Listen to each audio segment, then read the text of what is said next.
আসসালামু আলাইকুম। আশা করি সবাই ভালো আছেন, সুস্থ আছেন, নিরাপদে আছেন। আমরা আমাদের চ্যানেলটির কিছু কথা আপনাদেরকে আজকে বলবো। আশা করি আপনার মনোযোগ দিয়ে শুনবেন। দেখেন, আমরা গল্পগুলো বেশিরভাগই আমার সংগ্রহ করা, প্লাস আমার ফ্যামিলির সাথে হওয়া এবং আমার দাদা দাদির বা নানা নানির এই আত্মীয় স্বজন এদের কাছ থেকে শোনা। এখানে ভুল ত্রুটি থাকতেই পারে, আর সর্বোপরি অনেক গল্প কাল্পনিক লাগতেই পারে। অনেকে ভাবে যে বানানো গল্প বা বানানো কাহিনী। আসলে আমরা চাই না বানানো কাহিনী বলতে সেটা দীর্ঘস্থায়ী হবে না। আমরা চাই সবসময় সত্যর পথে থাকতে।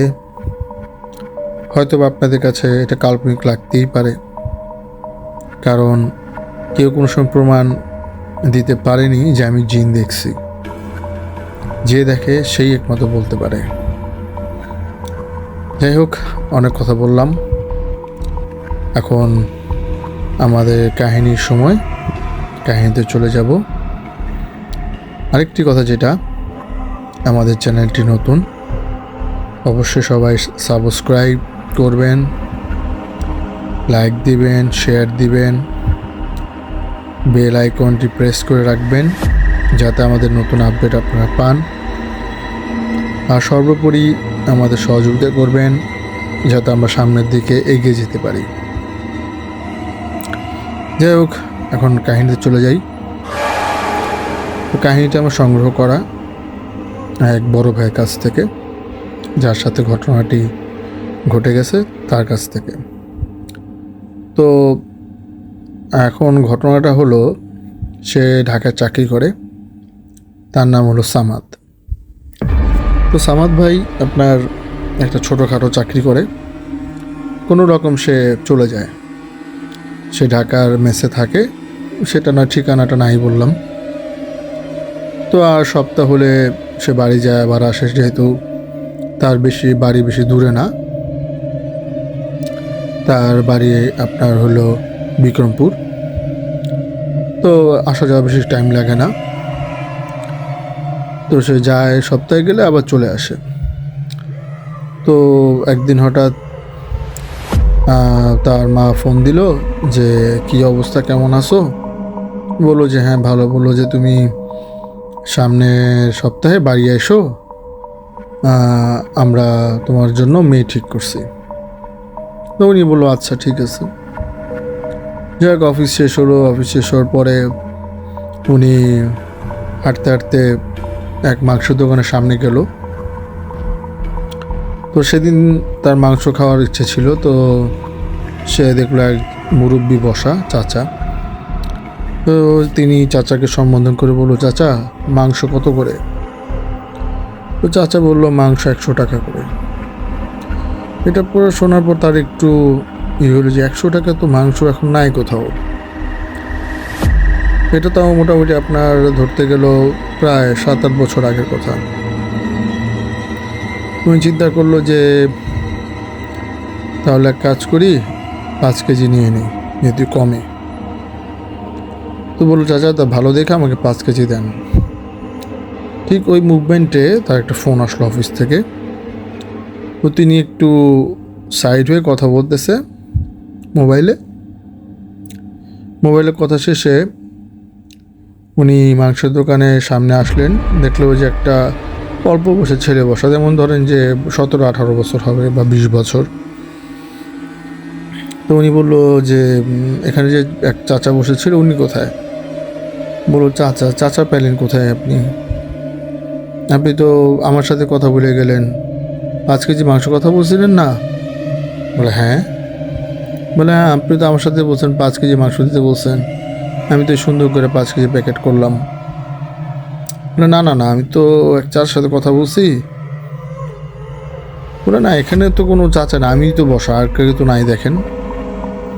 তো উনি একটু কনফিউজড হয়ে গেল, এই ব্যাপারটা কি, আমি কথা বললাম এক চাচা মুরব্বির সাথে, উনি বলল যে 100 টাকা কেজি, তখন 500 টাকা কেজি চলে। আমি 5 কেজি অর্ডার করলাম। আচ্ছা, ভুল হইতেই পারে, সারাদিন অফিস করি।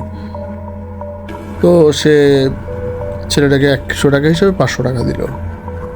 তো ছেলেটা বলতেছে যে ভাই এটা কী দিলেন? কেন? 5 কেজি মাংসের দাম। বলে 5 কেজির দাম আসতেছে 2500 টাকা, আপনি আমাকে 500 টাকা দিতেছেন কেন? বলে কি বলো? ওই চাচা তো আমার বলছে 100 টাকা করে। আপনি কোন চাচার কথা বলতেছেন আমাকে? এখানে তো কোনো চাচাই ছিল না, আমি তো বসা। আমি তো আপনাকে বললাম যে 500 টাকা করে কেজি। আপনি বললেন ঠিক আছে 5 কেজি, তাহলে সুন্দর দেখে আর সিনা রান মিলায় দাও। আমি দিলাম। তো স্বাভাবিক ব্যাপার, সামাদ ভাই একটু নার্ভাস হয়ে গেল। ছোটোখাটো চাকরি করে এতগুলো টাকাও দিতে হবে, আর মাংস আপনার কেটে ফেলে প্যাকেট করে ফেলছে, এটা তো ফেরতও দেওয়া যাবে না। তো উনি কী করলো, উনি মাংসগুলো নিয়ে ম্যাচের দিকে রওনা দিল। উনি ম্যাচে থাকতো, যেহেতু তার কোনো ফ্যামিলি ছিল না আর ছোটোখাটো চাকরি করে। তো এক রুমে তারা 3 জন থাকে, আর তারা আরেক রুমে, ওই রুমে 3 জন থাকে। তারা 2 রুম নিয়ে থাকে একটা ফ্ল্যাটে। তো তার যে 2 জন, এরা আবার নাইট ডিউটি করে। তো সে রুমে একা। তো মাংস নিয়ে গেল। তো পাশের যারা 3 জন ছিল ম্যাচের লোক, তারা বলে কী ব্যাপার, এত মাংস নিয়ে আসছো কেন? 5 কেজি মাংস এত খাবে কে? বলে আরে ভাই বললেন না, আর এখন ভুল একটা হয়ে গেছে, যাই হোক, যা রান্নার করেন বাকিটুক ফ্রিজে রেখে দেন। আচ্ছা, তাই করলো। তারা রান্না করে রাতে খাওয়া দাওয়া করে ঘুমিয়ে পড়লো। তো ঘুমের মধ্যে উনি স্বপ্ন দেখতেছে যে ওই সেই চাচা এসে বলতেছে যে কি ভাই মাংস নেবেন না? মাংস, আমি তো কখন থেকে বসে আছি আপনার জন্য, মাংস নেবেন না? তো এটা শোনার পর তার ঘুমটা আমচোখা ভেঙে যায়। ভেঙে যাওয়ার পর উনি তো মানে নার্ভাস হয়ে যায় যে স্বপ্নে এরকম দেখলো। আর সেখান থেকে কোনো চাচা ছিল না। ছেলেটা বললো আচ্ছা কালকে তাহলে আমি আরেকবার যাবো, দেখি ওই চাচাকে পাই কি না। তো পরের দিন আবার অফিস শেষ করে ওইটার সামনে দিয়ে সেবার আসে সন্ধ্যার পরে। তো হাঁটতে তো ওই দোকানের সামনে দিয়ে আসলো। আসার পর দেখলো না, ওই যে ছোটো ছেলেটা 18-20 বছর ওই বসা। বাকি 2-1 জন আছে অল্প বয়স, কিন্তু ওই চাচাটা নাই। তো যাই হোক, উনি বাসা আবার চলে আসলো দিনকের মতো, হাসে ফ্রেশ ট্রেশ হয়ে খাওয়া দাওয়া করে ঘুমিয়ে পড়লো। আবার রাতে সেম স্বপ্ন, মাংস নেবেন না ভাই মাংস, আপনি তো আমার কাছ থেকে মাংস নেওয়ার কথা নিলেন না। তো এটা ও কয়েকদিন দেখতেছে, সামাদ ভাই কয়েকদিনই আপনার এই মানে স্বপ্নটা দেখতেছে। সরি। তো এখন সে একটু আপসেট হয়ে গেল যে মানে তারও ভালো লাগতেছে না, কেমন যেন একটা ব্যাপার। তো যাই হোক, উনি অফিস করতেছে। তো তার বাড়ি যাওয়ার সময় হয়ে গেলো, যেহেতু তার মা ফোন দিয়েছিল কিছুদিন আগে। তো উনি বাড়ি গেল। বাড়ি যাওয়ার পরে ছুটি নিয়ে গেল। তো ছুটি প্রায় 1 সপ্তাহের মধ্যে তার বিয়ে টিয়ে সব হয়ে গেল। তো বাড়ি যাওয়ার পরে তার সেই স্বপ্নগুলো সে দেখে না। তো উনি ভাবলো যাক, এটার থেকে মুক্তি পাওয়া গেল। তো উনি আবার নর্মাল ঢাকায় চলে আসলো, আবার অফিস জয়েন করলো। সরি। তো অফিস জয়েন করার পরে উনি আপনার 2-1 দিন ভালোই গেল। তারপরে আবার সে স্বপ্ন শুরু হইল, মাংস নিবেন না ভাই মাংস। তো এরকম হওয়ার পরে উনি এক হুজুরে শরণাপন্ন হলো। হুজুরকে বলল হুজুর, আমি তো ওই স্বপ্নটা দেখি, কিন্তু আমি কিছু বুঝতেছি না। তো উনি জিজ্ঞেস করলো যে কতদিন হয়েছে? বলে মোটামুটি মাসখানেক হয়ে গেছে। আচ্ছা ঠিক আছে, আমি কিছু পানি পড়া দিয়ে দিই, এটা নিয়ম মতো খান, আর কিছু তবদির করে দিই, ইনশাল্লাহ ঠিক হয়ে যাবে।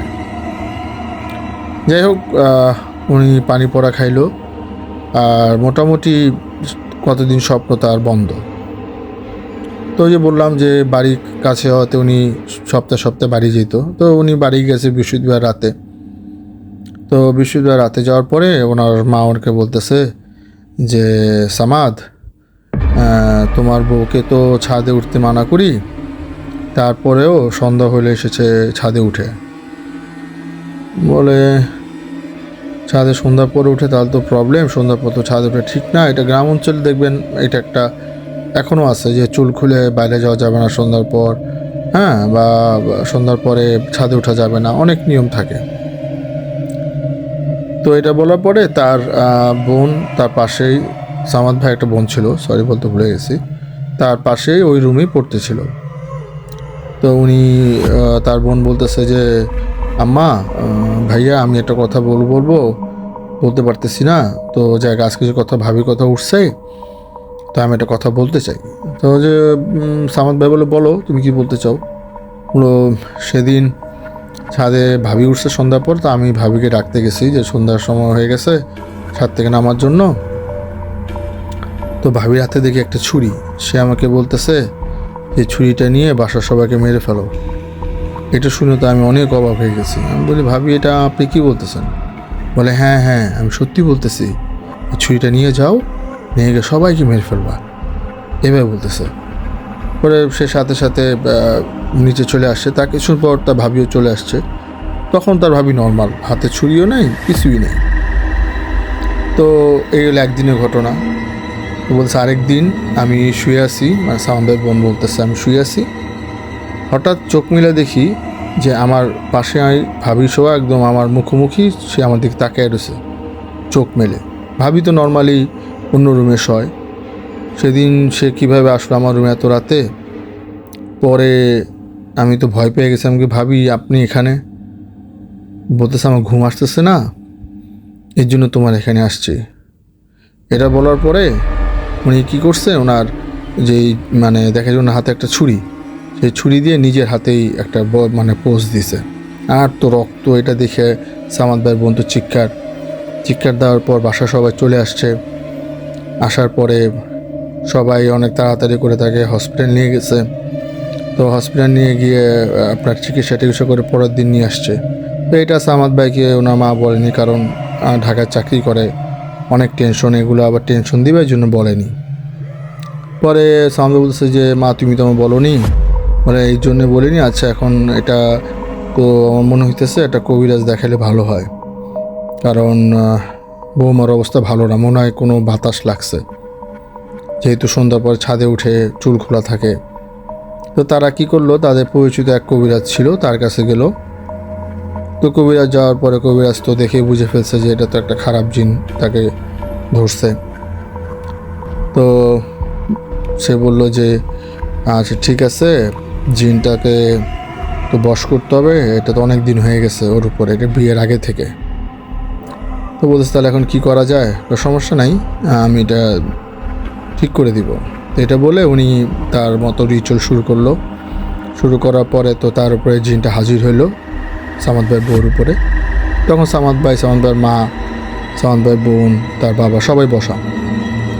তো জিন তার বরাবর বললো যে হ্যাঁ আমি ওর আগে থেকে পছন্দ করি, ওর বিয়ে হয়ে গেছে, তারপর আমি ওর সাথে আসি, আমাকে কেউ আলাদা করতে পারবে না, আলাদা করতে চায় ওই ছুরি দিয়ে নিজে মরে যাবে। একবার তো হাতে মারছে নিজে, তখন পেটে মারবে। বলছে দেখো তুমি হয়েছো জিন আর এই হয়েছে মানুষ, তোমাদের কি কোনো সময় সম্ভব বিয়ে শাদী বা এগুলো করা। বলে এত কিছু আমি বুঝি না, আমি ওর পছন্দ করি, ওর সাথে থাকবো। বলছে না এটা তো হবে না। তো যাই কবিরাজ জিনের থেকে অনেক পাওয়ারফুল ছিল। তো এক সময় উনি আপনার জিনকে বলল যে তুমি যদি এখন না যাও, আমি হয়তো তোমাকে পুরো মেরে ফেলবো, নাহলে বন্দি করবো। সরি। তো জিনটা বলল যে আচ্ছা ঠিক আছে, আমি চলে যাব, কিন্তু আমার একটা শর্ত হইল, আমি কিছুদিন পর ওর সাথে ওর সামনে দেখা দিব। বলে যে ঠিক আছে তুমি দেখা দিবা, কিন্তু তুমি ওর কোনো ক্ষতি করতে পারবা না, যদি এই শর্তে আসো তাহলে তুমি আসতে পারো, যেহেতু অনেক দিন হয়ে গেছে। তো জিনটা বলে আচ্ছা। ঠিক আছে, তো যাক এইভাবে। আর কবিরাজ তখন আপনার কিছু সরি আপনার কিছু তাবিজ, তারপরে পানি পরে এগুলো দিয়ে দিল। যাক, মোটামুটি মাসখানেকের মধ্যে এগুলো রিকভার হয়ে গেল, সে আলহামদুলিল্লাহ ভালো হয়ে গেল। কিন্তু মাঝে মধ্যে জিনটা তার কাছে আসে, সে বুঝে, বউ বুঝে যে কখন সে আসছে। কিন্তু হ্যাঁ, ওনাকে কোনো ক্ষতি করে না, উল্টা এখন তাকে উপকার করে। যাক, এবার চলতে লাগলো। সামাদ ভাইয়ের বা সন্তানও হইল, তাও ভালো হইল আলহামদুলিল্লাহ, এখন তারা ভালো আছে। এটা একটি সত্যি ঘটনা। আর আমাদের অনেকেই বলে বানানো ঘটনা বা আপনার কি বলবো, ফেক ঘটনা। আসলে যার সাথে ঘটে সেই বলতে পারবে যে এটা ফেক কিনা বা এটা বানানো কিনা। আমরা তো বললাম যে আমরা আপনার গল্পগুলো সংগ্রহ করতেছি এখনও অনেক, যেটা আমাদের কাছে ভালো মনে হয় সেটা আমরা বলি। দেখেন, মানুষের আপনি খোঁজ নিয়ে দেখবেন কারো না কারো ফ্যামিলিতে কারো না কারোর সাথে ঘটছে, হয়তো বা তার নানার সাথে বা তার দাদার সাথে বা তার ফুপুর সাথে, যার আগের মানুষ। এখন তো কম ঘটে, তাও এখন ঘটে টুকটাক। যাই হোক, গল্পটা কাহিনীটা এতটুকুই। এখন আমি আপনাদের নেক্সট একটা ঘটনা বলবো। ঘটনার একটা সিন্দুক নিয়ে। তো এটাও মোটামুটি 60 ইয়ার বা 60-65 বছর আগের ঘটনা। এই ঘটনাটা আপনার তখন তো আপনার কারেন্ট প্রশ্নই ওঠে না, আর বাড়ি ঘরও আপনার এত উন্নত ছিল না। মানুষ বেশিরভাগ আপনার নদীর পাড়ে সাইডে বাড়ি করতো, যেহেতু বাতাস আসতো, প্লাস আপনার গোসল করা, রান্নার কাজে ব্যবহৃত পানি তখন ওই নদীর থেকে নেওয়া হইতো, থালা বাসন ধোয়া সব ওখান থেকে হইতো। তো যাই হোক, ওটা হলো ফেনীর ঘটনা। তো আপনার তার নতুন নতুন বিয়ে হয়েছে, আমরা যার কথা বলতেছি। তো বিয়ে হওয়ার পরে ওই যে মহিলাটা, যার স্ত্রী, উনি প্রত্যেক দিন সকালবেলা কী করতো, আপনার রাতে থালা বাসনগুলো আপনার নদী থেকে ধুয়ে নিয়ে আসতো, যেহেতু নদীর পাড়ে বাড়ি ছিল। নতুন বউ, মানুষ যাতে না দেখে এই জন্য তিনি ঠিক আপনার ফজরের আজান একটু আগে আগে, যে ফজর আজান দিতে হয়তো কিছুক্ষণ বাকি, মানে হালকা একটু দেখা যায় এরকম, থালা বাসন ধুয়ে আপনার অজু করে বা গোসল করে চলে আসে নামাজ পড়তো। এটা তার প্রত্যেক দিনের রুটিন ছিল। তো একদিন কি হইল, সে থালা বাসন ধুইতেছে, তো উনি দেখে যে একটা আপনার মানে সিন্দুক ভাইসা ভাইসা তার কাছে দিকে আসতেছে। তো উনি ভয় পেয়ে গেল, কারণ সিন্দুকের মধ্যে উনি শুনছে অনেক সময় ধনরত্ন থাকে, আবার সাপও থাকে, অনেক কিছু থাকে। তো সেদিন আর সে সিন্দুকটা নেয়নি। তো এইভাবে আপনার 3-4 দিন চলে গেল, প্রত্যেক দিনই সিন্দুকটা তার সামনে আসে। এখন সে রাত্রে শুয়ে ভাবতেছে তার হাজবেন্ডকে সে কথাটা বলবে সিন্দুকের ব্যাপারে। বলে যে না, যদি আবার অন্য কিছু হয়, সেটাও চিন্তা করতেছে। তো যাই হোক, এরকম কয়েকদিন চলার পরে তার কাছে এখন একটু বড় সাইজে একটা সিন্দুক আসা শুরু হইলো। উনিও চিন্তা করলো, না, এবার রিস্ক নিয়েই নেই, যদি এখানে আপনার ধনরত্ন বা সোনা গয়না পাওয়া যায় তাহলে খারাপ কি। তো উনি কী করলো, উনি আপনার সেদিন সাহস করে আপনার সিন্দুকটা খুললো। সিন্দুকটা খোলার পর দেখতেছে সিন্দুকের ভিতরে একটা বাচ্চা। তো সিন্দুক খোলার সাথে সাথে বাচ্চাটা কান্না শুরু করে দিছে। সে তো রীতিমতো ভয় পেয়ে গেছে, যেহেতু সিন্দুকের মধ্যে বাচ্চা, তার মধ্যে এই সিন্দুকটা তার কাছে প্রায়ই আসতেছে। এতদিন তাহলে কি বাচ্চাটা এর মধ্যে ছিল, কীভাবে জীবিত, তার মাথায় এগুলো ঘুরতেছে। তখন তিনি অন্য কিছু চিন্তা করতেছে না। তিনি সাথে সাথে কী করলো, সিন্দুকটা রেখে মানে মুখটার বন্ধ করেনি সিন্দুকটা ওই নদী পাড়ে রেখেই থালা বাসন নিয়ে হাঁটা দিছে। তো এর মধ্যে পেছন থেকে একজন বলতেছে, মানে বাচ্চাটা বলতেছে যে, কিরে, আমাকে নিবি না, আমাকে নিয়ে যা। এই কথা বলার পরে যখন সে পেছনের দিকে তাকাইছে, তখন সে দেখলো ওই পিচ্চিটার হাত লম্বা হয়ে তার কাছে আসলো, তাকে একটা সজোরে থাপ্পড় মারলো। থাপ্পড় মারার পর তার আর সেন্স ছিল না। তো যখন তার সেন্স আসে তখন দেখে উনি তার বিছানায় এবং তার মুখের এক সাইড বাঁকা হয়ে গেছে। তো বাড়ির সবাই জিজ্ঞেস করলো কীভাবে কী হয়েছে, কিন্তু উনি তো ভালোভাবে কথা বলতে পারতেছে না। তো এটা নিয়ে মনে করেন অনেক চিকিৎসা করা হইলো, আস্তে আস্তে সে একটু একটু কথা বলতে পারলো, কিন্তু তার মুখটা বাঁকা। তখন সে পুরো ঘটনাটা সবাইকে বলল। এই আজ অবধি সে এখন বেঁচে আছে কিনা আমি জানি না। আমার ঘটনাটা সংগ্রহ করা হয়েছে আপনার প্রায় অনেক দিন আগে, প্রায় 10 বছর তো হবেই আমার আর কি কলেজ লাইফের। তো কলেজ লাইফ বলতে 20 বছর পার হয়ে গেছে। তখন কলেজের ফ্রেন্ড থেকে এটা ছিল সংগ্রহ করা। তো এটা ওর নানির বাড়ির পাশে, ওরা নানি ডাকতো, তার ঘটনা। তো তার ওই মুখটা কোনো দিন আর সোজা হয় নাই, অনেক চিকিৎসা করা হয়েছে, একটু সোজা হয়েছে যাতে সে হালকা পাতলা কথা বলতে পারে। তো এটা ছিল আর একটা সত্য ঘটনা। এখন ঘটনাটা আপনাদের কেমন লাগছে অবশ্যই জানাবেন। আমাদের চ্যানেলটা অবশ্যই আপনারা সাবস্ক্রাইব করবেন, শেয়ার করবেন, লাইক করবেন, আমাদের সাথে থাকবেন। আর সর্বদাই আমি বলি, যেগুলো আপনার জেনুইন ঘটনা, যেগুলো আমাদের কাছে সত্যি ঘটনা আসে, সেগুলো এরকম ছোটই হয়। আশা করি লং ঘটনা চেষ্টা করতেছি সংগ্রহ করার। আপনাদের কাছে কেমন লাগবে জানি না। আর কমেন্টস করবেন অবশ্যই, ভালো কমেন্টস মানুষ করে, খারাপও করে, যার যার ব্যক্তিগত ব্যাপার। বিশ্বাস না করা না করা সেটা পুরোপুরি আপনার ব্যাপার। যেহেতু জিন বা আপনার শয়তান বলেন বা ভূত বলেন, কেউ কোনো সময় কিন্তু নিজ চোখে দেখে বলতে পারে না তার আকৃতিটা কী বা কোথায় সে আবার দেখাতে পারবে না।